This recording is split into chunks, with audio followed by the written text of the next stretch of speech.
এমন কোন গুনাহের একটাও কাজ বাকি নাই আমাদের প্রতিটি পরিবারে প্রতিটি সমাজের মধ্যে ঢুকে গেছে, কথা ঠিক কিনা? মদ আছে না নাই? তাড়াতাড়ি বলবেন। মদের ব্যবসা আছে না নাই? গাঞ্জার ব্যবসা?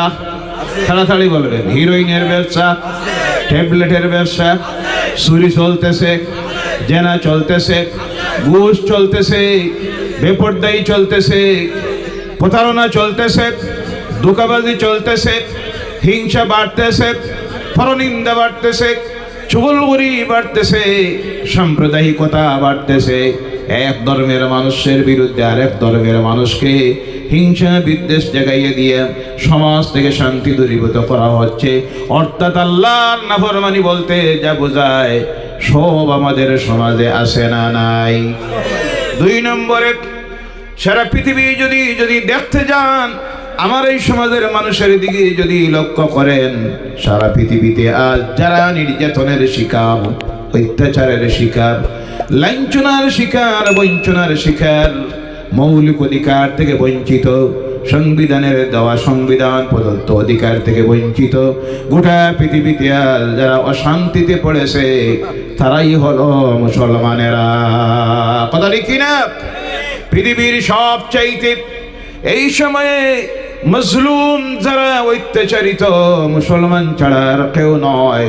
যার জ্বলন্ত প্রমাণ আমরা দেখি আজকের এই সময়ে, যখন এই প্যান্ডেলের নিচে শান্তির পরিবেশে বসে আছি, পেট ভরে খাবার খেয়েছি, কোনো অসুবিধা নাই, সেই সময় আমাদের ভাই বোনেরা ফিলিস্তিনের লক্ষ লক্ষ মুসলমানরা খোলা আকাশের নিচে বসে আছে। কথা ঠিক কিনা? শরণার্থী শিবিরে লক্ষ লক্ষ মুসলমান, বাড়ি নাই, ঘর নাই, নিজের জীবনের ভবিষ্যৎ কি, প্রজন্ম যারা আসতেছে তারা কেউ জানে না তাদের আগামী দিনের জীবনটা কি, অনিশ্চয়তার জীবন। অসুস্থ মানুষগুলি হসপিটালে, বোমা হামলায় আক্রান্তরা হসপিটালে গেল, বাড়িঘর সব হারাইয়া শরণার্থী শিবিরে। সেই সময়েও জালিমেরা এই মজলুম মুসলমানগুলির উপরে বোমা হামলা করতেছে। হাজার হাজার, একটা বছর পূর্ণ হল 64,000-এর ঊর্ধ্বে নিরপরাধ মুসলমানদেরকে জালিমেরা মেরে মেরে জান্নাতে পৌঁছাইয়া দিছে। সুবহানাল্লাহ। এই হলো বিশ্ব পরিস্থিতি আমাদের। আরে দূরে যাবেন কেন? একেবারে প্রতিবেশী দেশ বাংলাদেশ। কোন দেশ? বাংলাদেশ। কি অবস্থা চলতেছে! অনেক পরিচিত মানুষ টেলিফোন করে, হুজুর দোয়া করবা, এই দেশের ভবিষ্যৎ কি, আমাদের ভবিষ্যৎ কি, আল্লাহ ছাড়া কেউ জানে না। অশান্তি আর অশান্তির আগুন জ্বলতেছে। কথা ঠিক কিনা? প্রতিবেশী দেশ পাকিস্তান, অবস্থাটা দেখতেছেন, সোশ্যাল মিডিয়ায় সব আপনারা দেখতেছেন। আমার বলার উদ্দেশ্য হল, একদিকে সামাজিক দিকে যদি দেখতে যাই, আমরা দেখি আল্লাহর নাফরমানির মধ্যে আমরা নিমজ্জিত, আর একদিকে যখন দেখি আমরা দেখতেছি আমরা অশান্তিতে জুলুম নির্যাতনের শিকার আমরা হচ্ছি। এতে বুঝতে হবে নিশ্চয় এর পিছনে কোনো কারণ আছে। কারণটা কি? আল্লাহ বলছেন, রব্বুল আলামিন বলছেন, ওয়ামা আসাবাকুম মিন মুসিবাতিন ফাবিমা কাসাবাত আইদিকুম। তোমাদের উপরে যে সব মুসিবত আসে, বিপদ আসে, সব তোমাদের নিজের হাতের কামাই। সব তোমাদের নিজের হাতের কামাই। আমি আল্লাহরে দোষারোপ করিও না। আমি ইচ্ছা করি কারোর উপরে কোনো গজবও দেই না, মুসিবতও দেই না। যখন তারা আল্লাহর নাফরমানিতে নিমজ্জিত হয়ে যায়, তখন আল্লাহর পক্ষ থেকে গজবাত আসে। পৃথিবীর ইতিহাস, সবচেয়ে বড় ইতিহাস হলো আল্লাহর কালাম কোরআন। আল্লাহ কোরআনে বিভিন্ন কওম, বিভিন্ন জাতির কথা উল্লেখ করেছেন। যখন বিভিন্নভাবে গুনাহে লিপ্ত হয়ে গেছে, আল্লাহ এক একটা গজব দিয়ে তাদেরকে জমিন থেকে হালাক করে দিয়েছে। বর্তমানে এই কওম আল্লাহর হাবিবের আখিরি জামানার নবীর উম্মত। আল্লাহ তার হাবিবের সঙ্গে ওয়াদা দিয়েছিল, হাবিব তোমার উম্মতকে আমি কোনো গজব দিয়ে একসঙ্গে জমিন থেকে নিশ্চিহ্ন করে দেব না। কিন্তু যখন তারা আমি আল্লাহর নাফরমানিতে লিপ্ত হয়ে যাবে, আল্লাহ পাক তাদের প্রতি যে গজবটা দিবে সেটা হবে আল্লাহ জালেম শাসকদেরকে তাদের উপর মুসল্লত করে দিবে। তাদের হৃদয়ে দয়া মায়া থাকবে না, তারা এদের উপর নির্যাতন অত্যাচার চালাবে, আর আল্লাহ সেই অত্যাচার নির্যাতনের শিকার তাদেরকে বানাবেন তাদের ইমানের পরীক্ষা নেওয়ার জন্য, ইমান মজবুত বানানোর জন্য এবং সংশোধিত হয়ে আল্লাহর রাস্তায় ফিরে আসার জন্য। আজকের এই পৃথিবীর মুসলমানদের উপরে যে জুলুম নির্যাতন অত্যাচার চলতেছে, এর কারণ হলো আমরা আল্লাহর নাফরমানিতে নিমজ্জিত হয়ে গেছি। কথা ঠিক কিনা? বিশেষ করে আমার সমাজের যুবক ভাইয়েরা, কারণ যাদের হাত ধরে ইসলাম জমিনে প্রতিষ্ঠিত হয়েছিল তারা ছিল যুব সমাজ। সুবহানাল্লাহ বলেন। যাদের রক্তের উপরে ইসলামের ফাউন্ডেশন তারা হলো যুবকেরা। সুবহানাল্লাহ বলেন। যার প্রমাণ আজকের মাহফিল দিয়েছে কারা? জি, মুরব্বীরা, বুড়া মানুষ, ইসলামের ইতিহাস। আল্লাহ রাসূল বলছেন, ও যুবকেরা, একজন যুবক মাহফিলে দাঁড়িয়ে আছে, আল্লাহ রাসূল বলেন, ও যুবক, তোমরা দাঁড়িয়ে থাকলে আমার কষ্ট হয় রাহমাতুল লিল আলামিনের, তুমি বসে যাও। আল্লাহ রাসূল বলেন, ও যুবক, তোমাদের হাত ধরে আল্লাহর দ্বীন জমিনে প্রতিষ্ঠিত হয়েছে, তোমাদের রক্তের উপরে ইসলামের ফাউন্ডেশন। বলেন সুবহানাল্লাহ। আল্লাহ রাসূল বলেন, ইসলামের সবচেয়ে বিরোধিতা করেছে যারা, এরা সব ছিল বুড়া মানুষ। আর ইসলামের সাহায্য করেছে, আল্লাহর দ্বীনকে জমিনে প্রতিষ্ঠিত করার সংগ্রাম যারা করেছে, রক্ত দিয়েছে, জান দিয়েছে, কল্লা দিয়েছে, মাল দিয়েছে, তারা ছিল যুব সমাজ। সুবহানাল্লাহ বলেন। যার কারণে এত তাড়াতাড়ি পৃথিবীতে আল্লাহর দ্বীন প্রতিষ্ঠিত হয়েছিল। আল্লাহ রাসূল যেই দিন মক্কা থেকে হিজরত করে নিজের জন্মভূমি ত্যাগ করে মদিনায় চলে গেলেন, মুসলমানদের সংখ্যা হলো 2 থেকে 250। মাত্র মাঝে গেল 12 বছর। কত বছর? মাত্র 12 বছরে গেল, মক্কা বিজয় হয়ে গেল। আল্লাহ রাসূল জীবনের শেষ বক্তব্য দিতেছেন 9 জিলহজের দিন আরাফাতের ময়দানে। জীবনের সবচেয়ে লম্বা দীর্ঘ বক্তব্য দিলেন। জোহর থেকে আসরের চলে যাইতেছে। এরপরে আল্লাহ রাসূল আর এত লম্বা বক্তব্য দেওয়ার সুযোগ পান নাই, সময় পান নাই। জিলহজ মাস গেল, এরপরে আসলো মুহররম, সফর, রবিউল আউয়ালের 12 তারিখে আল্লাহ রাসূল এই জমিন থেকে পরকালের সফরে চলে গেলেন। জীবনের শেষ বক্তব্য যখন দিতেছেন আরাফাতের ময়দানে, সেই দিন আল্লাহ রাসূলের সামনে বসে আছেন 1,24,000-এর ঊর্ধ্বে আল্লাহ রাসূলের সাহাবীরা। সুবহানাল্লাহ। আর রাসূল বলেন সুবহানাল্লাহ। মাত্র মাঝে গেছে কত বছর? 12 বছর। ঐতিহাসিকবিদেরা অবাক হয়ে যায়, কি জিনিসের আকর্ষণে, কি জিনিসের মাধ্যমে এত তাড়াতাড়ি লক্ষ লক্ষ মানুষ আল্লাহর দ্বীন গ্রহণ করলো। বিশ্লেষণ করে তারা গিয়ে দেখে 2টা জিনিসের কারণে। কয়টা? 1 নম্বরে ছিল আল্লাহর রাসূলের জীবন চরিত্র, আদর্শ, ব্যবহার। সুবহানাল্লাহ বলেন। আর 2 নম্বরে ছিল আল্লাহ রাসূলের সঙ্গের সাথী যারা ছিলেন সাহাবায়ে কেরাম, তারা ছিলেন যুবকেরা। আর তাদের জীবন চরিত্র, ব্যবহার, আদর্শ দেখে পৃথিবীর পথ হারা মানুষ গোমরাহির থেকে, কুফরির থেকে, শিরকিয়ত থেকে আল্লাহর দ্বীনের সুশীতল ছায়ায় আশ্রয় নিল। দলে দলে মানুষ পড়া শুরু করে দিল, লা ইলাহা ইল্লাল্লাহু মুহাম্মাদুর রাসূলুল্লাহ। জোরে বলুন, লা ইলাহা লা ইলাহা ইল্লাল্লাহ, লা ইলাহা ইল্লাল্লাহু মুহাম্মাদুর রাসূলুল্লাহ সাল্লাল্লাহু আলাইহি সাল্লাম। এর কারণে আজকে পৃথিবীর ইসলাম বিরোধী শক্তি যারা, তারা দেখতেছে ইসলামকে যদি মিটাইতে হয়, ইসলামকে যদি দুর্বল করতে হয়, কোরআন যদি মিটাইতে হয়, এ জাতিকে যদি পৃথিবী থেকে নিশ্চিহ্ন করতে হয়, তাহলে প্রথমে ধ্বংস করতে হবে, ইসলাম থেকে সরাইতে হবে, ঈমান থেকে সরাইতে হবে তাদের যুব সমাজকে। তাদেরকে? তাদের যুব সমাজকে। তাই তারা আজকে শিক্ষার দিকে তারা অ্যাডভান্স হওয়ার কারণে, অর্থনীতির দিকে তারা অ্যাডভান্স হয়ে গেছে। অর্থনীতির দিকে তারা অ্যাডভান্স হওয়ার কারণে গোটা পৃথিবীর সোশ্যাল মিডিয়া একচ্ছত্ব আধিপত্য তাদের। গোটা সোশ্যাল মিডিয়াকে তারা তাদের কবজায় নিয়ে নিছে, ইহুদি নাসারা কাফের মুশরিকেরা। কথা ঠিক কিনা? তার এক নম্বরের কারণ হলো আমাদের সমাজ শিক্ষার দিকে অনেক পিছনে। এখন পর্যন্ত আমাদের সমাজের মানুষের কাছে শিক্ষার কোনো গুরুত্ব মূল্য নাই। অবাক হবেন আপনারা, প্রত্যন্ত গ্রামাঞ্চলে অনেক জায়গায় এখনো আছে যেখানে গিয়ে যদি আপনি খুঁজান higher secondary pass, BA pass একটা ছেলে মেয়ে খুঁজাইয়ে পাওয়া যায় না। বিভিন্ন প্রত্যন্ত এলাকায় আছে না নাই? যেখানে মানুষ চন্দ্রে অভিযান চালাইতেছে, সূর্যে চলে যাওয়ার চেষ্টা করতেছে, চন্দ্রে গেছে, বুধে গেছে, বৃহস্পতিতে গেছে, আধুনিক বিজ্ঞানের প্রযুক্তির মাধ্যমে উন্নত সমাজ হচ্ছে, সেই সময় এখন পর্যন্ত আমাদের সমাজের অনেক মানুষ আছে যাদের চিন্তাধারা হলো পড়িয়ে কোনো লাভ নাই, আগে খাইতে বাস্তায় কিলা অচিন্তা করো। আছে না নাই? আল্লাহ এদেরকে হেদায়েত করুক, সকলে বলেন আল্লাহুম্মা আমিন। কারণ এই পৃথিবীতে আজ যারাই শিক্ষার দিকে যত অ্যাডভান্স হয়েছে তারাই তত উন্নত জাতি হয়েছে।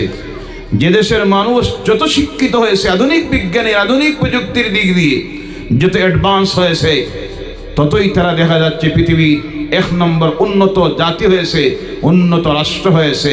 আর যারা শিক্ষাকে গুরুত্ব দেয় নাই তারা ফাইন্যান্সিয়াল, অর্থনীতির দিক দিয়ে তারা দুর্বল হয়েছে।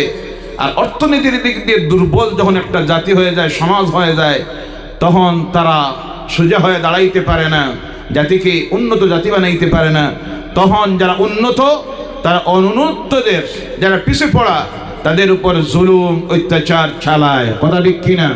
আর তাদের ইচ্ছা মতো তাদেরকে ব্যবহার করে, যার প্রমাণ আমাদের এই দেশ ভারতবর্ষ। শিক্ষার দিকে পিছিয়ে পড়া বেশিরভাগ মানুষ থাকার কারণে এক শ্রেণীর স্বার্থান্বেষীরা তাদের নিজের ইচ্ছা মতো ধর্মীয় আবেগকে, ধর্মীয় উন্মাদনাকে, ধর্মীয় মদকে এদের ভিতরে ঢুকাইয়া দিয়া, জাতিতে জাতিতে ধর্মে ধর্মে দ্বন্দ্ব বাজাইয়া দিয়া তাদের নিজের ব্যক্তির স্বার্থ আদায় করতেছে। আছে না নাই?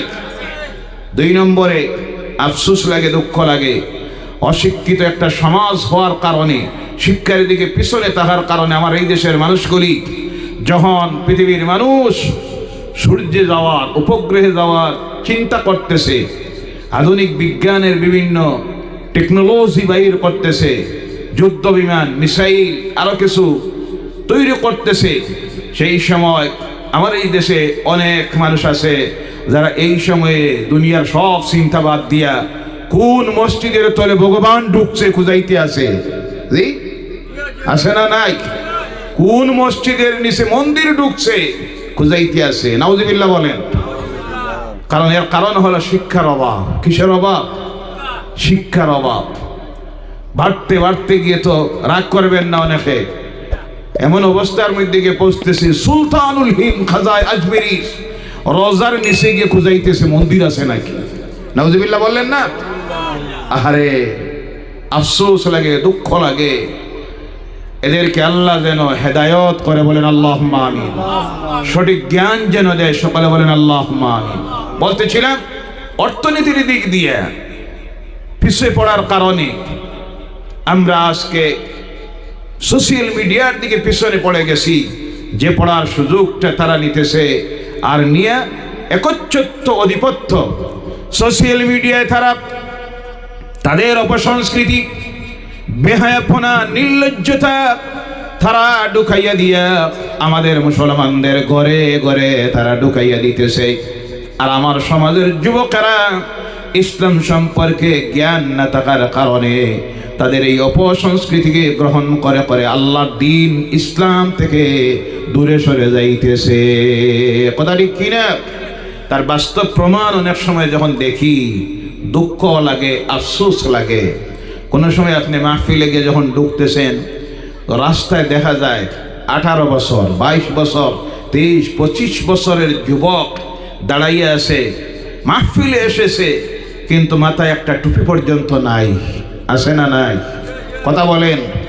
কারণ সবচেয়ে বড় দোষ হলো যে ঘর থেকে সে এসেছে, ওর বাবারও টুপিও, মারও নামাজ নাই, পর্দা নাই, ইসলাম নাই, কোরআনের জ্ঞান নাই, ইসলাম সম্পর্কে কোনো জ্ঞান নাই, নতুবা কম পক্ষে মা বলতো, বাবা রে তুমি ওয়াজের মাহফিলে যাইতেছো, কোরআনের আলোচনার মাহফিলে যাচ্ছ, কম পক্ষে টুপিটা মাথায় দিয়ে যাও। কথা ঠিক কিনা?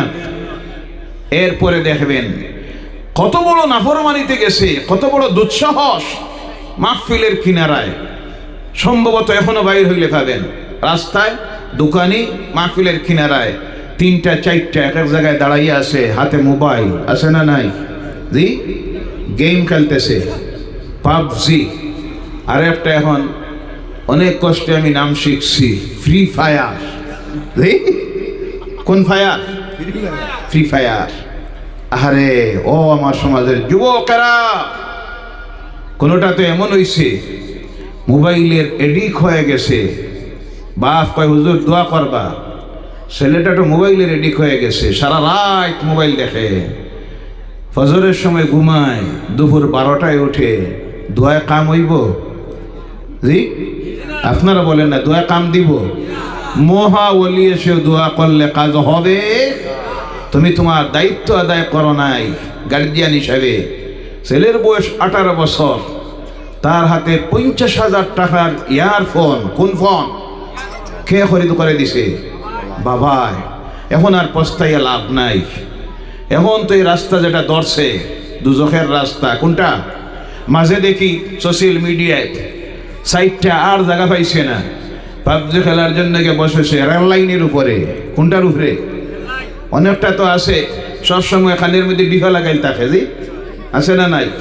তো লাগাইয়া যখন বইছে খেলতে আছে, এমন এশকে মহব্বতে খেলতে আছে, ট্রেন আসতেছে টের পায় নাই, হঠাৎ করে ট্রেন এসেছে, সাইটটাকে একসঙ্গে দুজখে পৌঁছাই দিছে। নাউযুবিল্লাহ বলেন।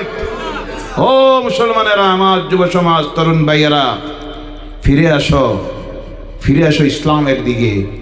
কারণ তারা চাইতেছে এই সমাজটাকে, যুব সমাজটাকে যদি ইসলাম থেকে, ইমান থেকে সরাইয়া দেওয়া যায়, তাহলে এই পৃথিবীতে ইসলাম আর টিকে থাকবে। কারণ এদের হাতেই তো নির্ভর করতেছে আল্লাহ দ্বীন ইসলাম। বলেন সুবহানাল্লাহ। এরপরে অনেক সময় দেখা যায় মাহফিল থেকে, মঞ্চ থেকে, টেস্ট থেকে নেমে আপনি রওনা করেছেন, রাস্তায় দাঁড়াইয়া আছে, প্যান্ডেলের কিনারায় দাঁড়াইয়া আছে, মোবাইল, মোবাইল আর মোবাইল, গান বাজাইতেছে। নাউযুবিল্লাহ বলেন। তার কারণ হলো এদের ভিতর থেকে চলে গেছে আল্লাহর ভয়, এদের ভিতর থেকে চলে গেছে পরকালের ভয়। তার কারণ হলো এদের অন্তরে নাই আল্লাহর দ্বীনের, ইসলামের জ্ঞান, কোরআনের জ্ঞান। কারণ এই জন্য তো এই সমাজ, যুব সমাজটাকে ধ্বংস করে দেওয়ার জন্য আজ সরকারি শিক্ষাঙ্গনে ধর্মের শিক্ষা দেওয়া হয় না, শুধু শিক্ষা দেওয়া হয় জেনারেল এডুকেশন। জেনে রাখবেন, একটা মানুষ শুধু জেনারেল এডুকেশনে যদি শিক্ষিত হয়, MA পাস করে, BA পাস করে, MBBS, PhD, MPhil সব পড়লো, পাস করলো, কিন্তু তার ভিতরে আল্লাহ প্রদত্ত ওহীর জ্ঞান, কোরআনের জ্ঞান যদি না থাকে, যত বড় শিক্ষিত হয়ে যাক, তার নৈতিক চরিত্র কখনো সংশোধিত হবে না। এর থেকে জাতি ভালো কিছু পাওয়ার আশা করতে পারবে না। কারণ তার থেকে আল্লাহর নাফরমানির কাজ ঘটবে। কোন সময় দেখবেন জিনায় ধরা পড়ে গেছে উচ্চ শিক্ষিত, ঘুষে ধরা পড়েছে, দুর্নীতিতে, কেলেঙ্কারিতে, ইফটিজিংয়ে, নারী অপহরণে ধরা পড়তেছে। তার কারণ হলো যে জ্ঞান তাকে তার থেকে বিরত রাখবে, সেই জ্ঞান হলো ধর্মের জ্ঞান, আল্লাহর কালাম, কোরআনের জ্ঞান। কথা ঠিক কিনা? এর কারণে সবচেয়ে প্রয়োজন হলো, আমি মাঝে এক জায়গার কলেজের প্রোগ্রামে বলেছিলাম, যদি হাই স্কুল থেকে, এমই স্কুল থেকে high school, higher secondary, college, university পর্যন্ত যদি প্রত্যেকটা ধর্মীয় গ্রন্থ প্রতি ধর্মের ছাত্রছাত্রীদের জন্য দেওয়া হতো একটা সাবজেক্ট, মুসলমান যারা তাদেরকে যদি কোরআনের একটা অংশ, তাফসীরের, হাদিসের কিছু অংশ, হিন্দু সমাজের যারা তাদেরকে যদি দেওয়া হতো রামায়ণ, মহাভারত, বেদ, পুরাণ, গীতা, মনুষ কিছু জ্ঞান অর্জনের সুযোগ, খ্রিস্টান যারা তাদেরকে যদি দেওয়া হতো বাইবেলের জ্ঞান, তাহলে এরা যখন শিক্ষিত হয়ে বাইরে হতো, এরা সমাজে আল্লাহর নাফরমানির কাজ করতো না। কারণ প্রত্যেকটা ধর্মগ্রন্থ তো মানুষকে ভালো কাজের শিক্ষা দেয়। কথা ঠিক কিনা? কারণ যারা শিক্ষিত হয়ে বাইর হচ্ছে, ধর্মীয় শিক্ষাবিহীন এক একটা মানুষ বাইর হচ্ছে, যাদের ভিতরে নাই আল্লাহর ভয়, পরকালের ভয়, মৌতের ভয়, কবরের ভয়, না তাহার কারণে আজ এই সমাজটা, যুব সমাজ, প্রতিটি ধর্মের যুব সমাজ যারা নৈতিক চরিত্র হারাইয়া অধঃপতনের দিকে, নাফরমানির দিকে যাইতেছে, যার প্রমাণ বিভিন্ন সময় দেখি আমরা। যেমন বিবাহ অনুষ্ঠান, কোনটা? বিবাহ অনুষ্ঠান। আজকে বিভিন্ন জায়গায় বিবাহের আগের দিন আর একটা অনুষ্ঠান দেয়, যে অনুষ্ঠানের নাম দেয় গায়ে হলুদ। আসে না? নাই?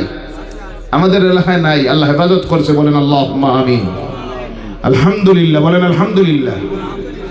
বাংলাদেশে এবছর তো যাই নাই, যখন যাইতাম যাওয়ার পরে দেখি এক জায়গায় গেলে বললো, হুজুর একটা দোয়া দিবা। কি অনুষ্ঠান? আজকে হইল গায়ে হলুদের অনুষ্ঠান। আমি তো চিন্তায় পড়লাম, আরে গায়ে হলুদ আবার কোনটা? আর দিন কয় আলকাতরা অনুষ্ঠান। নাউজুবিল্লাহ, আসবেন না? নাউজুবিল্লাহ। মুসলমান কোথায় যাইতেছে?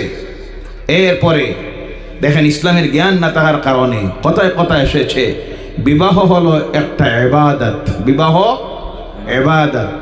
নামাজ যেমন ইবাদত, বিবাহ ইবাদত। আল্লাহ রাসূলের সুন্নত। কার সুন্নত? রাসূলের সুন্নত। আল্লাহ রাসূল বলছেন, আন-নিকাহু মিন সুন্নতি ফামান রাগিবা আন সুন্নতি ফালাইসা মিন্নি। বিবাহ করা আমার সুন্নত। কেউ যদি বিবাহকে অস্বীকার করে তাহলে সে আমার উম্মতি নয়। অর্থাৎ ইসলামে ভণ্ডামি নাই। তুমি সন্ন্যাসী সাজে যাইবা, ঠাকুর সাজে যাইবা, আর কইবা আমি বিয়া করতাম না, ইবাদত বেশি করে করতাম। বিবাহ করলে ঝামেলা আছে, বউয়ের বরণ পোষণ, ছেলে মেয়ে, তাদের খাবার দাবার, ঔষধ, পড়াশোনা, নানান ঝামেলা। আমি ঝামেলায় নাই, বিয়া করতাম না। আল্লাহ রাসূল বলছেন তুমি আমার উম্মতি না। সুবহানাল্লাহ বলেন। কারণ ইসলামে ভণ্ডামি নাই। ভাইরা আমার, যেমন একটা বিবাহ ইবাদত, রাসূলের সুন্নত, কিন্তু আজকে আমাদের ইসলামের জ্ঞান না থাকার কারণে বিবাহটাকে কোথায় নিয়ে পৌঁছাইয়াছে দেখেন। একটা ইবাদতকে গোটা গুনার অনুষ্ঠানে বানাইয়া দে। আছে না? নাই? প্রথম দিন দে গায়ে হলুদ, পরের দিন দে টি পার্টি, কুঞ্জ বানায়। রাগ করবেন না ভাইয়েরা, 50,000 টাকা, লাইটিংয়ে 50,000, প্যান্ডেলে 2 লাখ, সব মিলাইয়া খরচ করলো 4 লাখ। কয় লাখ? কিন্তু যে বিবাহ করতেছে খবর নিয়ে দেখেন তার ঘরে ফরজ ছিল বিবাহের দিন তার স্ত্রীর মোহর দেওয়া, তার জন্য ফরজ। কিন্তু স্ত্রীকে 1 টাকা দিতে পারলো না, ফরজটা আদায় করতে পারলো না। স্ত্রীর সামনে ওকিল গিয়ে বলে, অমুকের মেয়ে কমুক তোমাকে 4 লক্ষ টাকা মোহর নির্দিষ্ট করে সম্পূর্ণ বাকি রেখে স্বামী হিসাবে গ্রহণ করেছেন, তুমি তাকে স্ত্রী হিসাবে কবুল করে নাও। একটাবার লজ্জা শরম যদি থাকতো তাহলে সেই দিন ওই সমস্ত অপচয়কে না করে স্ত্রীর হাতে যদি 4 লক্ষ টাকা ক্যাশ দিতে পারতেন তাহলে একটা ফরজ আদায় হয়ে যাইত। কথা ঠিক কিনা? ফরজের খবর নাই, সব চলতেছে ডং আর তামসা। ভাইয়েরা আমার, এর কারণ হলো ইসলামের জ্ঞান নাই। আর আনতেছি আমরা কার কাছ থেকে কালেকশন করে? ইহুদি নাসারারা। তারা যা করে সোশ্যাল মিডিয়ায় ছাড়ে, আর আমরা দেখি, আর দেখে মনে মনে ভাবি এটাই হলো মনে স্ট্যান্ডার্ডিটি, ভদ্রতা। তখন আমরা সাদরে গ্রহণ করতেছি। এরপরে দেখেন, ওই তো কিছুদিন আগে গেল, কথায় কথায় কথা আসতেছি। অবশ্য আমাদের এলাকায় নাই, বিভিন্ন জায়গায় শহরাঞ্চলে বেশিরভাগ দেখা যায়। বড় বড় সিটিতে মুসলমান নামদারিরা 31 ডিসেম্বরের রাত্রিতে 12টায় বম পাঠাইল। আর পরের দিন নতুন বৎসরকে স্বাগত জানানির নামে, হ্যাপি নিউ ইয়ার বানানির নামে বিভিন্ন নামি দামি হোটেলে সাংস্কৃতিক অনুষ্ঠান দিল, নাচলো, গান গাইল, মদ পান করলো। আর কিছু আছে যারা তা না করতে পারিয়া 1 জানুয়ারি নতুন বৎসরকে স্বাগত জানানির নামে গাড়ির মধ্যে ফুল লাগাইলো, গাছের পাতা লাগাইলো, মাইক লাগাইলো, আর লাগাইয়া দুনিয়ারে দেখাইয়া দে, দেখো নতুন বৎসরের দিন আমরা আর মানুষ নাই, হায়াওয়ান জানোয়ার হয়ে গেছি। নাউজুবিল্লাহ বলেন। আসে না? নাই? ইসলামে কি নতুন বছর হ্যাপি নিউ ইয়ার বলতে কিছু আছে? তাড়াতাড়ি বলবেন আপনারা ফতোয়া দিবেন। আসে খ্রিস্টানদের, ইহুদি নাসারাদের সংস্কৃতি, তাদের নতুন বৎসর শুরু হয় 1 জানুয়ারি, আমাদের নতুন বৎসর শুরু হয় 1 মুহররম। সুবহানাল্লাহ বলেন। কিন্তু এই মুহররমের দিন তাকে সাধুবাদ জানাতে হবে, বিগত বছরকে বিদায় দিতে হবে, এমন কোন সিস্টেম, নিয়ম নীতি ইসলামিক নাই। আল্লাহর কাছে প্রতিটা দিন সম্মানী, প্রতিটা রাত্রি সম্মানী, বিশেষ মর্যাদা আল্লাহ দিয়েছেন।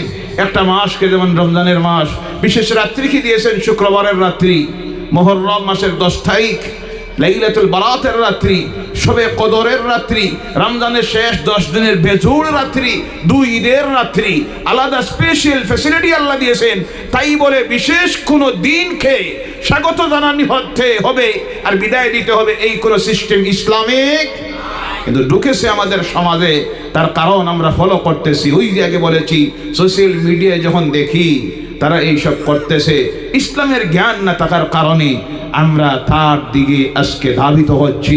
একবার চিন্তা করি না আমি কি করতেছি। ও মুসলমান, জেনে রাখবেন, আপনার আমার প্রত্যেকটা কাজ করতে গিয়ে চিন্তা করতে হবে, আমরা এই দুনিয়ায় আজকে আসি, একদিন থাকবো না, আমরা চলে যেতে হবে কবরের গাড়ায়। সেখানেও শেষ নয়, ওখান থেকে আবার কিয়ামতের দিন হাসরের ময়দানে উঠতে হবে। দুনিয়ার জীবনের প্রত্যেকটা কাজের জবাব আল্লাহর কাছে সেই দিন দেওয়া লাগবে না। দুনিয়ায় যা করতেছি সব রেকর্ড করতেছেন কে?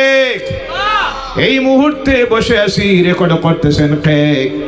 লেখার ব্যবস্থা করেছেন কে? আল্লাহ বলছেন কিরামান কাতিবিন ইয়ালামুনা মা তাফআলুন।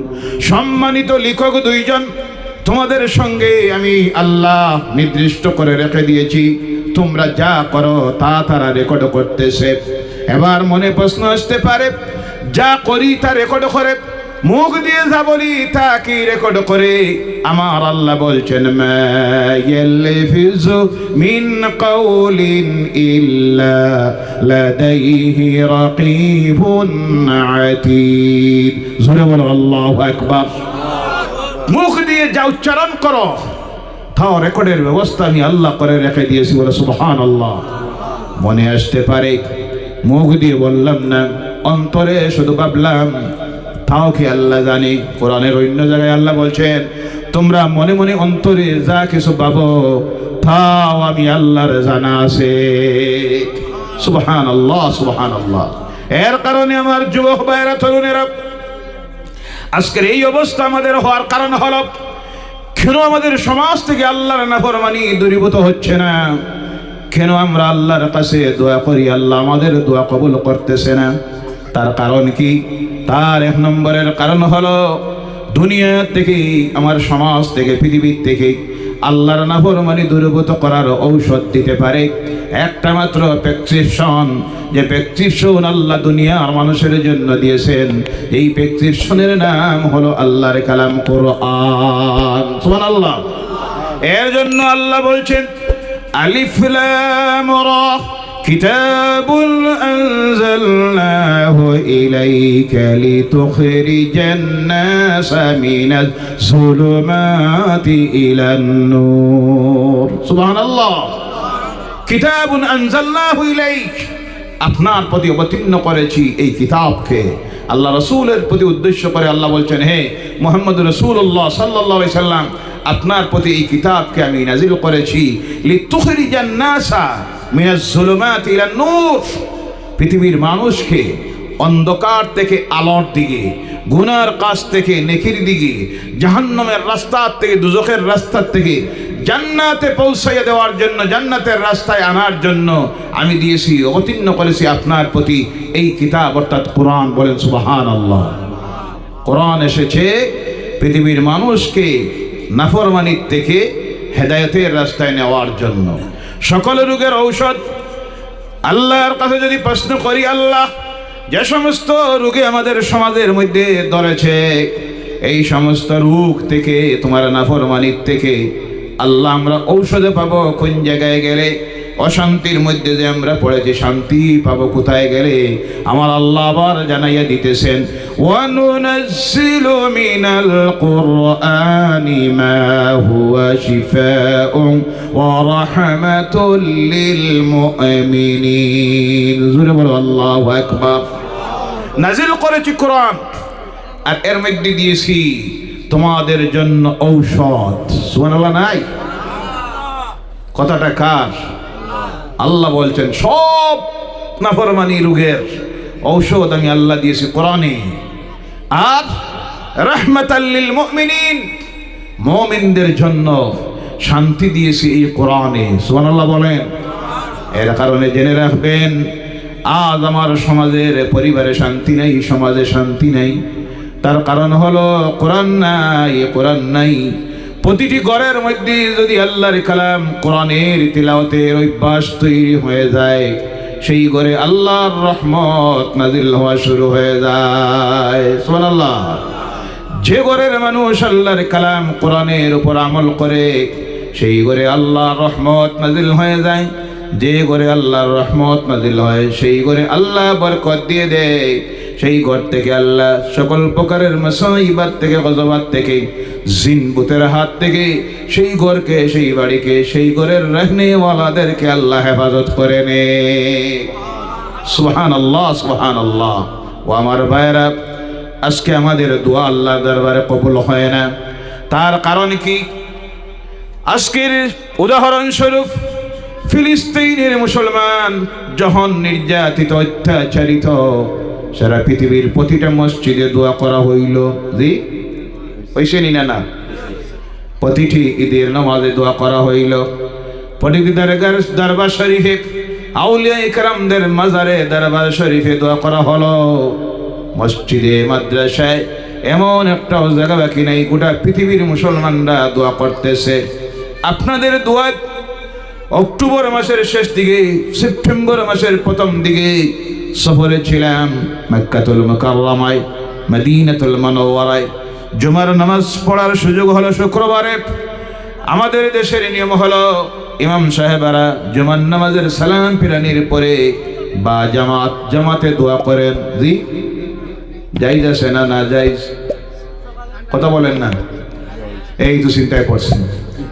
এই দুর্বলতার কারণে তো বাতিলপন্থী যারা গুমরাহরা আমাদেরকে বিপদে পরিচালিত করে। বা জামাত ফরজ নামাজের পরে দোয়া করা জায়েজ না? না জায়েজ। কিন্তু ইউটিউব যারা চালান, খুব সতর্ক থাকবেন, কারণ এখন আলিম হইতে বেশি পড়া লাগে না। কিছু যদি ইংলিশ শিখিলায় আর শুদ্ধ বাংলা শিখিলায়, আমার সমাজের কিছু মানুষ আছে কয় মাশাআল্লাহ আলহামদুলিল্লাহ কি পরিমাণ ইলিম। জি যেমন বাংলাদেশের একটা নামের পিছনে আছে আহাজারি। জি দেখছেন? আল্লাহ রাসূলের শানে জাহেল কতটুক বেয়াদবি সূচক শব্দ ব্যবহার করেছে, একবার দুইবার নয়, 4 বার। কয়বার?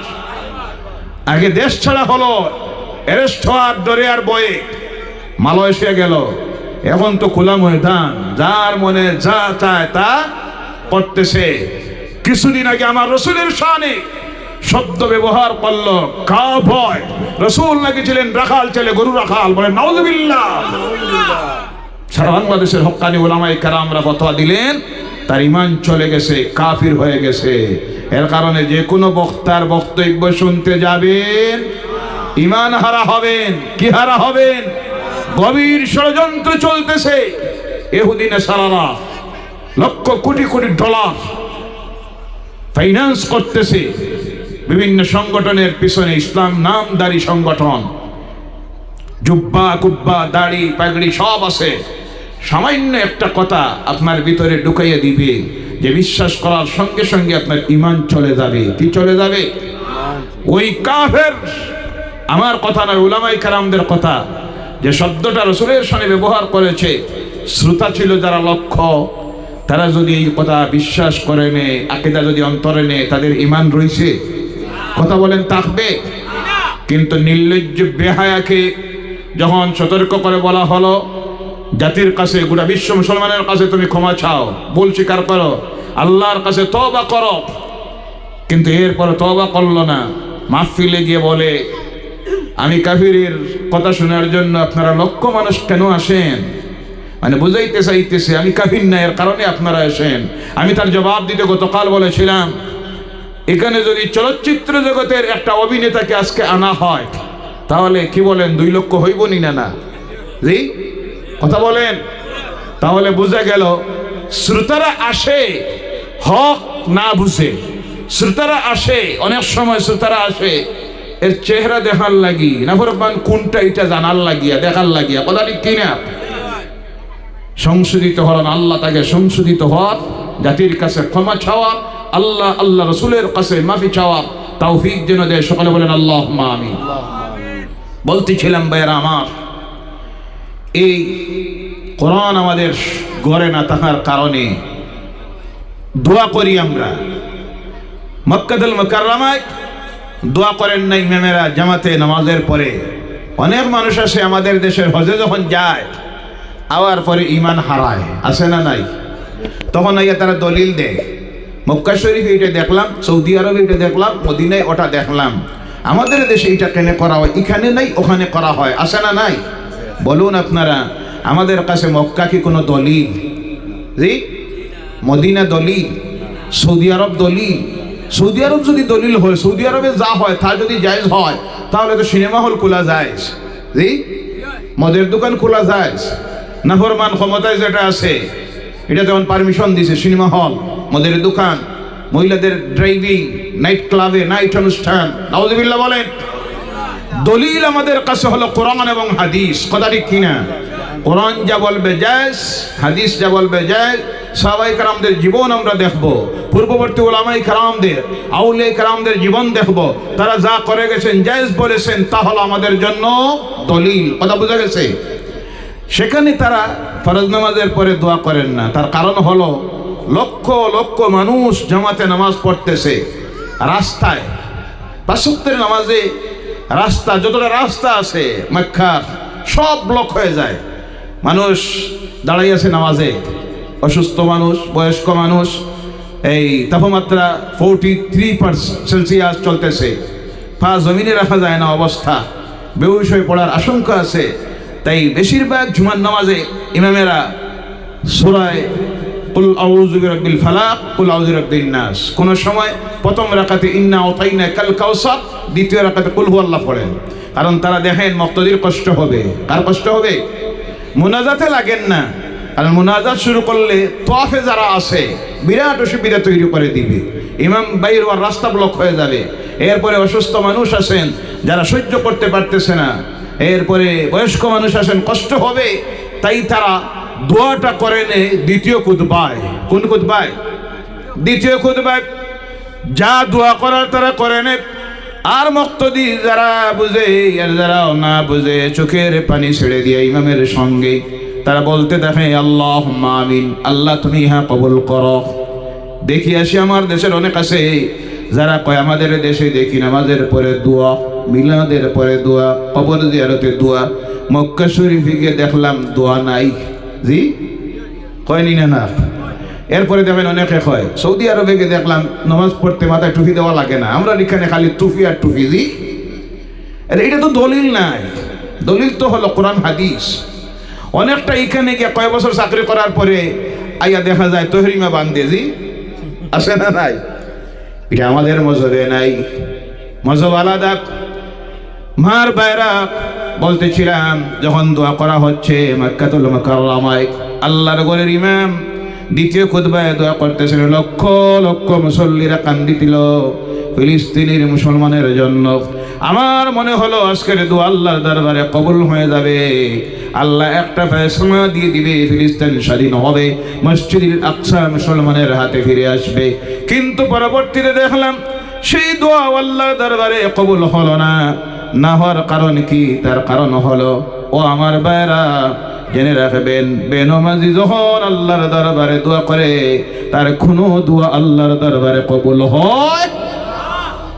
বেনমাজির কোনো ইবাদত আল্লাহর দরবারে কবুল হয় না যতক্ষণ না সে নামাজের উপর আমল তৈরি করে।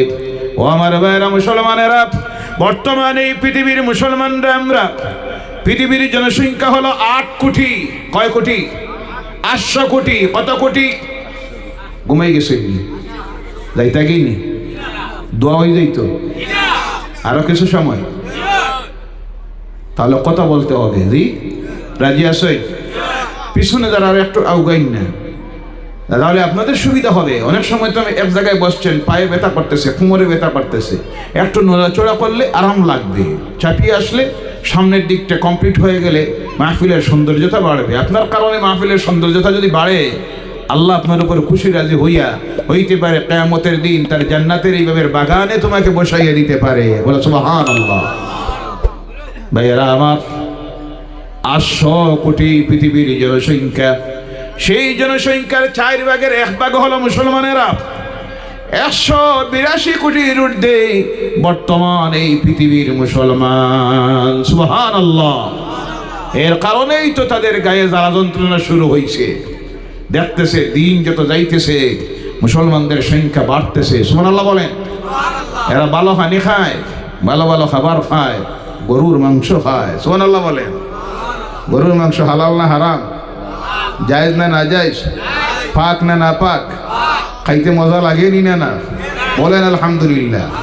যার কারণে এদের আওলাদ বেশি হয়, আওলাদ বেশি হয়। যেমনে দেখে চিন্তায় পড়ে, আহারে এরা যে পরিমাণ সংখ্যা বাড়তেছে, না জানি কোন দিন আসাম লইয়া বাংলাদেশ যায় গিয়া।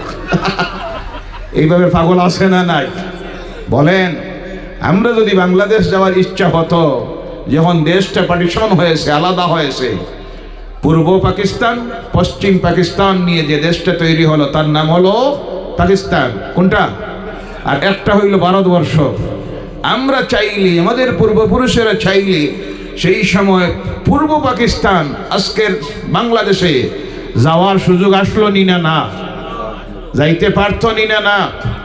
যায় নাই। কারণ এই দেশের মাটির সঙ্গে আমাদের আত্মার সম্পর্ক, ইমানের সম্পর্ক। তাই আমরা এই দেশকে ত্যাগ করি নাই। এই দেশে আসি, থাকবো, মরবো, কিয়ামতের দিন উঠবো ইনশাআল্লাহ। বলেন ইনশাআল্লাহ। ভয় করিও না, ভয় করিও না তোমরা। আমরা বাংলাদেশে যাইতাম না, আমরা বাংলাদেশিও নাই। যারা বাংলাদেশি তাদের রক্তের সম্পর্ক বাংলাদেশের সঙ্গে। এর জন্য অনেক সময় তাদের মনে ডর ভয় আয়, না জানি এরাও নিজে আর গিয়া আমরা যাইব না। এই দেশ আমাদের জন্মভূমি, এর সঙ্গে আমাদের মহব্বত, কলিজার সম্পর্ক। এটা ইসলাম আমাদেরকে শিখাইছে। কে শিখাইছে? জনসংখ্যা বৃদ্ধি দেখে অনেক সময় তারা সমালোচনা করে, কিন্তু ভাইয়েরা আমার, হালালে আল্লাহ বরকত দিয়েছেন, হারামে বরকত। গরু দেয় বাচ্চা কয়টা? তাড়াতাড়ি বলবেন কয়টা? ছাগল দেয় কয়টা? 2টা বা 1টা? কুকুর দেয় কয়টা? শুকর দেয় কয়টা? কুকুর হালাল না হারাম? শুকর হালাল না হারাম? যে পরিমাণ বাচ্চা দেয়, এই পরিমাণ যদি থাকতো তাহলে কুকুরের আর শুকরের জ্বালায় যন্ত্রণায় হাঁটা সম্ভব হতো।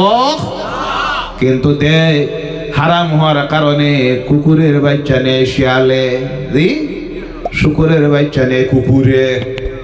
কিন্তু গরু দেয় একটা হালাল। বলে সুবহানাল্লাহ। ছাগল দেয় 2টা বা 1টা হালাল। যার কারণে প্রতি বকরা ঈদের দিন মুসলমানেরা নাই করে, শুধু বরাক উপত্যকার মুসলমানেরা গরু ছাগল কুরবানি দেয়। নাই করে আমার অনুমান বলে নাই করে 5 লক্ষের ঊর্ধ্বে হবে। কথা ঠিক কিনা? কিন্তু গরু শেষ হয়ে গেছে না? আছে? ছাগল শেষ না? আছে। কারণ এটা হলো হালাল। হালালে আল্লাহ বরকত দেয়। বলেন সুবহানাল্লাহ। হারামে বরকত নাই, সুদের মধ্যে বরকত নাই, ঘুষে বরকত নাই। তার কারণ হলো তা হারাম। হালাল রুজি করো, হালাল খামাও, যদি কম হয় আমার আল্লাহ তার মধ্যে বরকত দেয়। তার প্রমাণ দেখাবেন মসজিদের ইমামের বেতন কত হাজার?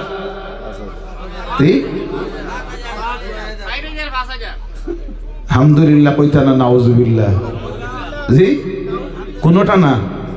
খুব সালাক আপনারা। দেখছেন যদি নাউজুবিল্লাহ কই তাহলে হুজুরে কইবা 15,000 হোক। আলহামদুলিল্লাহ যদি কই কইবা বেকুফ নাকি বলি 4,000 কই আলহামদুলিল্লাহ।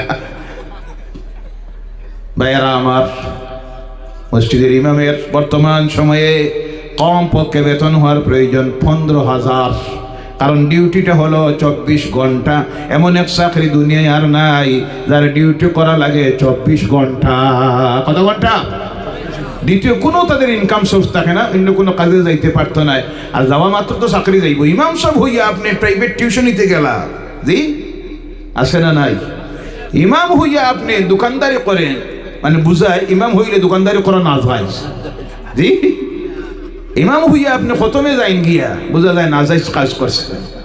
ভাইয়েরা আমার, কারণ বর্তমান দ্রব্য মূল্যর যুগে একজন মানুষের রোজ যদি 500 টাকা হয় ইনকাম, এটা দিয়েও চলা অসুবিধা আছে না নাই? কিন্তু আমার সমাজ বুঝে না, কথায় কথায় এসেছে। আমরা অনেক সময় ভাবি এদের রুজির মধ্যে বরকত আছে। তার প্রমাণ, ভদ্রলোক মসজিদে গেছে জুমার নামাজে, গিয়া কই ইমাম সাহেব দোয়া দিবা, আমার ছেলেটার আজকে ইন্টারভিউ চাকরির জন্য। ইমাম সাহেব দোয়া করলেন, আল্লাহ ওই ভদ্রলোকের ছেলেটা যেন ইন্টারভিউতে পাস করে, তার যেন চাকরিটা হয়, আর সঙ্গে আল্লাহ তার বেতনটা যেন আমার সমান হয়। জি, দোয়া বোঝা গেছে? অপেক্ষা করে খালি নমাজটা শেষ হোক, তোমার দোয়া শিখাই। নমাজ শেষ হওয়ার পরে যে ইমাম সাহেব খোল্লা কি আপনি? বলে হয়েছে কি? আপনি তো কইলে দোয়া করার লাগিয়া। আমি তো দোয়া করলাম। বলে দোয়ার জন্য বলছি? চাকরি হওয়ার জন্য। বেতন বলছি আপনার বলার জন্য। অসুবিধা কি? আপনার বেতন হইল 7,000। 7,000 কি কোনো মানুষ চলে? জি। ইমাম সাহেব বললেন, জনাব মাহতারাম, সম্মানিত ব্যক্তি, আমার যদি 7,000-এ চলে, আপনার ছেলের কেন চলবে না? বলল, কমপক্ষে তো দুয়াতে আপনি করার প্রয়োজন ছিল, আবার ছেলেটার বেতন যেন হয় 50,000। কত হাজার? ইমাম সাহেব বললেন, আমার যদি 7,000-এ চলে, আপনার ছেলের কেন চলবে না? তখন উত্তরে দিল, আপনার এটার মধ্যে বরকত আছে। বুঝাইয়া দিল, তার এটার মধ্যে শুধু গজব। জি, ইমাম সাহেবের বেতনে শুধু বরকত। এই চিন্তাধারার পরিবর্তন আনুন। ভাইয়েরা আমার, বলতেছিলাম হালালে যে কিভাবে আল্লাহ বরকত। একজন ইমাম 5 ওয়াক্তের নামাজ পড়েন, কমপক্ষে তাদের স্ত্রীরা নামাজ পড়ে, ছেলেমেয়েরাও নামাজ পড়বে। ইমাম ঘরে তিলাওয়াত করেন, মসজিদে বসে তিলাওয়াত করেন, নিজের ঘরে বসে তিলাওয়াত করেন, স্ত্রীও তিলাওয়াত করে। যার কারণে দেখবেন 5 থেকে 7,000, 10,000 টাকা মাসে ইনকাম করে। ভালো ভালো সবজি, ভালো ভালো মাছ, ভালো কাপড় সব আছে না নাই? একদিনও ঋণ করতে হয় না, কাহারো কাছে হাত পাতাইতে হয় না। কারণ এই রুজিতে আল্লাহ বরকত দিয়ে দেয়, কারণ সেখানে বর্ষিত হচ্ছে আল্লাহর রহমত। কোনটা? দোয়া হলো, কিন্তু দোয়া কবুল হয় না কেন? তার কারণ হলো ভাইয়েরা আমার, বলতেছিলাম জনসংখ্যার দিক দিয়ে আমরা মুসলমান 182 কোটি, কিন্তু সমীক্ষা চালাইয়া গিয়ে দেখা গেছে ওই 182 কোটি মুসলমানের মধ্যে শতকরা এখন পর্যন্ত 95% মুসলমান যারা 5 ওয়াক্তের নামাজটা পড়ে। নাউজুবিল্লাহ বললা না? সমীক্ষা চালাইয়া দেখা গেছে কমপক্ষে শতকরা 40% মুসলমান এখনো আমাদের সমাজে আছে যারা শুক্রবারের জুমার নামাজটা পর্যন্ত পড়ে। নাউজুবিল্লাহ বলেন। ও আমার ভাইয়েরা, যার কারণে তার প্রমাণ আমি দেই, বাস্তবে তার প্রমাণ। কোনো জায়গায় যাওয়ার পর যখন জিজ্ঞাসা করি আপনাদের মহল্লায় কত পরিবার, কয় হুজুর 200 পরিবার। কত পরিবার? কিনারায় থাকে অনেক সময় ইমাম সাহেব, জিজ্ঞাসা করি ইমাম সাহেব ফজরের নামাজে কয়জন? ইমাম সাহেব কয় হুজুর 10 জন। কয়জন? আপনাদের এলাকায় নাই বা বুঝলাম, কাছাড় জেলায় নাই, কারণ কাছাড় জেলার মানুষ তো দেখতেও বোঝা যায় একেবারে ফিরিস্তা। জি ভাইয়েরা আমার, 10 জন যদি হয় আপনারা হিসাব লাগান, 200 পরিবারের মহল্লা যদি হয়ে থাকে, প্রতি পরিবারে যদি 1 জন মানুষ নামাজের উপযুক্ত হয়ে থাকে, নামাজ ফরজ হয়ে থাকে, তাহলে মহল্লায় হলো 200 মানুষ নামাজের উপযুক্ত। ফজরের নামাজে হাজির হইল 10 জন। এবার হিসাব মিলাইয়া দেখেন শতকরা এখন পর্যন্ত আমাদের সমাজের 95% মানুষের মধ্যে নামাজ নাই। নাউজুবিল্লাহ বলেন। ও আমার ভাইয়েরা, কেন শান্তি নাই, বরকত নাই? আল্লাহ রাসূল সাল্লাল্লাহু আলাইহি সাল্লাম বলতেছেন, প্রতি দিন শুরু হওয়ার সময়, রাত শেষ হওয়ার সময় আল্লাহর ঘর থেকে যখন আওয়াজ দেওয়া হয় আসসালাতু খায়রুম মিনান নাওম, তখন আল্লাহ রাব্বুল আলামিন প্রত্যেক মুমিন মুসলমানের ঘরের দরজার সামনে দুইজন রহমতের ফেরেশতা পাঠাইয়া দেয়। সুবহানাল্লাহ। তখন ওই দুই ফেরেশতা প্রতিটি মুমিন মুসলমানের ঘরের দরজায় দাঁড়ায় আর ডাকতে থাকে, ও আল্লাহর বান্দা বান্দিরা উঠে যাও ঘুম থেকে, আর ঘুমের সময় নয়। তখন যারা ঘুম থেকে উঠে যায় দরজা খুলে দেয় অথবা ঘরের জানালা খুলে দেয়। এর জন্য কিতাবের মধ্যে আসতেছে এই সময় কমপক্ষে ঘরের একটা জানালা খুলে দিও অথবা দরজা খুলে দিও, ফেরেশতা ঢুকার জন্য নয়। এই সময় ফেরেশতা ডাকে, তাই তার ডাকে সাড়া দিয়েছো প্রমাণ দেওয়ার জন্য দরজা খুলে দিও। যখন খুলে দিয়ে আল্লাহর বান্দারা মসজিদের দিকে চলে যায় আর আল্লাহর বান্দিরা নামাজের মুসল্লায় দাঁড়াইয়া যায়, তখন সেই ঘরের প্রতি, ঘরের অধিবাসীদের প্রতি, সেই বাড়ির প্রতি আল্লাহর পক্ষ থেকে রহমত নাজিল হওয়া শুরু হয়ে যায়। সুবহানাল্লাহ বলেন। আর যখন ডাকতে থাকে ঘরের দরজা খুললো না, বাইরে হলো না, সাড়া দিল না, মসজিদে গেল না, ঘরে মুসল্লায় দাঁড়াইল না, তখন আল্লাহর ওই দুই ফেরেশতা ওই ঘর আর ঘরের অধিবাসী যারা সেই বাড়ির প্রতি লানত দিকে তাকে আর বলে, ও আল্লাহর নাফরমান, আল্লাহর রহমত থেকে তুই বঞ্চিত হয়ে যা। এর কারণে আমার ভাইরা ওই হাদিসের মধ্যে আসতেছে সেই সময় আল্লাহ তার জান্নাতের 8টা দরজা খুলে দেয়, বলো সুবহানাল্লাহ। যার কারণে সেই সময় পৃথিবীতে একটা ঠান্ডা মৃদু হাওয়া বাতাস প্রবাহিত হয়। দেখবেন বর্ষার দিন হোক, শীতের দিন হোক, গরমের দিন হোক, প্রতি মৌসুমে ভারতবর্ষ হোক, সৌদি আরব হোক, আমেরিকা হোক, পাকিস্তান মরুভূমি অঞ্চল হোক, শীতপ্রধান অঞ্চল হোক, যেখানে আপনি যাবেন, যাওয়ার পরে দেখবেন এই সময় একটা ঠান্ডা বাতাস প্রবাহিত হওয়া শুরু করে। কিতাবের মধ্যে আসতেছে এই বাতাস আল্লাহর জান্নাত থেকে পৃথিবীর দিকে আসা শুরু করে, আর ওই বাতাসটা প্রথম যায় মক্কাতুল মুকাররমায়, সেখান থেকে যায় মদিনায়। এর কারণে মক্কাতুল মুকাররমায়, মদিনাতুল মুনাওয়ারায় গেলে আল্লাহ প্রত্যেককে যাওয়ার তৌফিক দেখ। বলেন আল্লাহুম্মা আমিন। আর জোরে বলেন আল্লাহুম্মা আমিন। আল্লাহর কাছে দোয়া করবেন, আয় আল্লাহ মৌতের আগে একটাবার এহরামের কাপড় গায়ে লাগাইয়া তোমার ঘরের সামনে নিয়ে হাজিরি দেওয়াইয়া লাব্বাইক আল্লাহুম্মা লাব্বাইকের হাজিরিটা দেওয়াইও। বলো আল্লাহুম্মা আমিন। মৌতের আগে একটাবার আয় আল্লাহ মদিনার তোমার হাবিবের রওজা মুবারক জান্নাতুল ফিরদাউসের টুকরা নুন নবীর সামনে নিয়ে, জিন্দা নবীর সামনে নিয়ে আল্লাহ একটাবার হাজিরি দেওয়াইও। মন ভরে, প্রাণ ভরে আসসালাতু ওয়াসসালামু আলাইকা ইয়া রাসূলুল্লাহ কর তৌফিক দিয়ে বলেন আল্লাহুম্মা আমিন। গেলে পরে দেখবেন গরমের দিন যদিও হয়, কিন্তু এই সময়ে এত ঠান্ডা একটা বাতাস প্রবাহিত হয়, আমাদের দেশেও আসে না নাই। এটা হলো জান্নাতের বাতাস, বেহেশতের বাতাস। কিন্তু এই বাতাস ফাসিকের গায়ে, মুনাফিকের গায়ে, আল্লাহর নাফরমানদের গায়ে লাগে, যার কারণে তারা তখন কি করে? ঘুম না ধরলেও মুখ ঘুরিয়া ঘুমায়, আছে না নাই? কারণ তাদের গায়ে এই বেহেশতি বাতাস লাগে না। আমরা সেই বেহেশতের বাতাস গায়ে লাগাইতে চাই কি চাই না? কারা কারা চান একটাবার হাত উঠান আর বলেন, আয় আল্লাহ আজ থেকে ফজরের নামাজ বা জামাত পড়বো।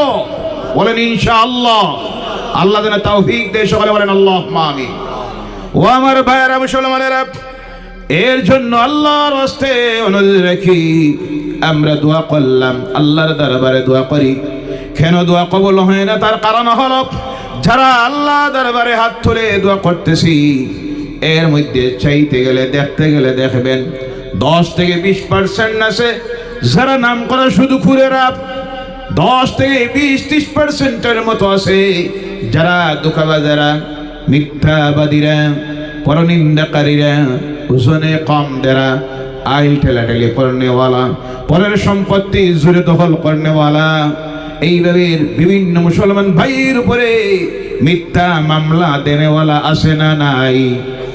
অনেক আছে আপন ভাইয়ের সঙ্গে প্রতিবেশীর সঙ্গে 2 মাস 3 মাস 1 বছর হয়ে গেছে কথাবার্তা। আল্লাহ রাসূল বলছেন নিজের ব্যক্তির স্বার্থে কোনো মুসলমান যদি কোনো মুসলমানের সঙ্গে 3 দিন কথাবার্তা বন্ধ রেখে দেয়, তার কোনো দোয়া কোনো ইবাদত আল্লাহর দরবারে কবুল হবে। এখন এই ব্যক্তিকে নিয়ে আপনি দোয়া করতেছেন, শুধু ভুট্টাকে নিয়ে দোয়া করতেছেন, ভিনমাজিকে নিয়ে দোয়া করতেছেন, রিজিক যাদের হালাল নয় তাদেরকে নিয়ে দোয়া করতেছেন, এই দোয়া আল্লাহর দরবারে কবুল হবে না। কারণ আমরা জানি গ্রামীণ একটা শ্লোক আছে, এক গড়ে পাপ করলে কত ঘর মারে? 40 না 70? এখন দাম বাড়ছে তো জিনিস, এটা বাড়ানি লাগবে। একে পাপ করলে 70 ঘর মারে। এক গুনাহগারকারীর কারণে 70টা মানুষের উপরে আল্লাহর গজব আসে, লানত আসে। আজ গোটা সমাজ আমাদের আল্লাহর নাফরমানিতে নিমজ্জিত। ও আমার ভাইরা, এর থেকে যদি জাতিকে সমাজকে সংশোধন করতে হয়, প্রথম যে আমলটা তৈরি করতে হবে আমাদের প্রত্যেকের, সেই আমলের নাম হলো নামাজ। কোনটা? আওয়াজ করে বলেন কোনটা? নামাজ। নামাজ পড়তে হবে। 5 ওয়াক্তের নামাজের আমল যতক্ষণ পর্যন্ত তৈরি করতে পারবো না, এই পৃথিবীতে নৈতিক চরিত্র আমাদের সংশোধিত হবে না। নৈতিক চরিত্রকে যতক্ষণ সংশোধন করতে পারবো না, আল্লাহর সাহায্য আসবে, গজবাত বলিয়াত আসতে থাকবে। এর জন্য আল্লাহ আমাদেরকে শিখাইয়া দিতেছেন, সমাজ থেকে যদি আল্লাহর নাফরমানি দূরীভূত করতে হয়, তোমাদের কি কাজ করতে হবে শুনো। ইন্নাস সালাতা তানহা আনিল ফাহশাই ওয়াল মুনকার। নামাজ এমন ইবাদত আমি তোমাদেরকে দিয়েছি, এইটা মানুষ যদি প্রকৃত নামাজি হয়ে যায়, সেই নামাজ তাকে আল্লাহর নাফরমানির সকল প্রকারের কাজ থেকে, অশ্লীলতার থেকে, বেহায়াপনার থেকে তাকে বিরত করে নিবে, বাঁচাইয়া দিবে। একমাত্র যে ইবাদত তার নাম হলো নামাজ। জোরে বলেন সুবহানাল্লাহ। 2 নম্বরে আল্লাহর সাহায্য যদি চাইতে হয়, আল্লাহ বলছেন 2টা কাজ করে আমি আল্লাহর কাছে সাহায্য চাও। কয়টা কাজ? আল্লাহ বলছেন ইয়া আইয়ুহাল্লাযীনা আমানু ইসতাঈনু বিস-সাবরি ওয়াস-সালাহ ইন্নাল্লাহা মা'আস-সাবিরিন। হে ঈমানদারেরা, আল্লাহ আলাদা করে নিয়েছেন বিভিন্ন জায়গায়। আল্লাহ বলছেন ইয়া আইয়ুহান নাস, হে পৃথিবীর মানব মণ্ডলী। এখানে আল্লাহ নাস বলেন নাই, আলাদা করে নিয়েছেন ঈমানদার যারা। আমরা ঈমানদার না বেঈমান? কথা বলেন, আমরা ঈমানদার না বেঈমান? ঈমানদার। আমাদেরকে উদ্দেশ্য করে আল্লাহ বলছেন ইয়া আইয়ুহাল্লাযীনা আমানু আমানুস্তাঈনু, তোমরা সাহায্য চাও, ধৈর্য ধারণ করে। রাগ করিও না, মিজাজ গরম করিও না, ধৈর্য হারা হইও না, মনোবল হারাইও না, নিরাশ হইও না। যা চলতেছে এর পরিবর্তন করে দেওয়ার ক্ষমতা আছে কার? জোরে বলেন কার? আল্লাহর। মনোবল হারাইও না, নিরাশ হইও না, ধৈর্য ধারণ করো। আর নামাজ পড়ে কে করে? নামাজ পড়ে আমি আল্লাহর কাছে সাহায্য চাও। ইন্নাল্লাহা মা'আস-সাবিরিন, নিশ্চয়ই আল্লাহ ধৈর্যশীলদের সাথে আছেন। আল্লাহ যখন ধৈর্যশীলদের সাথে সাথী হয়ে যাবে, দুনিয়ার কোনো অপশক্তি, কোনো ষড়যন্ত্র এই জাতি কোনো ক্ষতি করা সম্ভব হবে। এর জন্য করজোরে অনুরোধ রাখি, পর্দার আড়ালের মা বোনেরা, যুবক ভাইয়েরা, যুবতী বোনেরা, আল্লাহর ওয়াস্তে সময়টা বড় কঠিন চলতেছে। আমাদের ভবিষ্যৎ, পরবর্তী প্রজন্মের ভবিষ্যৎ কি? সমাজের শিক্ষিত সমাজ, সুশীল সমাজ, সমাজ সচেতন মানুষেরা চিন্তা করতেছে এই জাতির ভবিষ্যৎ কি। সেই সময়েও আমরা যদি সচেতন না হই, আল্লাহর নাফরমানির থেকে যদি ফিরে না আসি, আল্লাহর গজবাত থেকে বাঁচা সম্ভব হবে? আল্লাহর সাহায্য আসবে না। তাই এই কঠিন সময়ে আমরা যেন সব আল্লাহর কুদরতের কদমে সিজদায় পড়ে যাই, 5টা ওয়াক্তের নামাজ যেন পড়ি, জামাতে নামাজ পড়ে খালিস তওবার নিয়তে আল্লাহর দরবারে যদি হাত তুলি, ইনশাআল্লাহ, বলেন ইনশাআল্লাহ, আল্লাহ রহমান রহিম গফুরুর রহিম আমাদেরকে মাফ করে দিবেন, তার দয়ার ভান্ডার খুলে দিবেন, সাহায্য তার চলে আসবে। আর আল্লাহর সাহায্য যদি চলে আসে ইনশাআল্লাহ, বলেন ইনশাআল্লাহ, আগামীর এই পৃথিবী হবে ইসলামের আর মুসলমানদের, বলেন সুবহানাল্লাহ। আল্লাহ আমাদেরকে 5টা ওয়াক্তের নামাজি যেন বানাইয়া দেন, বলেন আল্লাহুম্মা আমিন। ওয়া মা আলাইনা ইল্লাল বালাগ ওয়া আখিরু দাওয়ানা আলহামদুলিল্লাহি রাব্বিল আলামিন।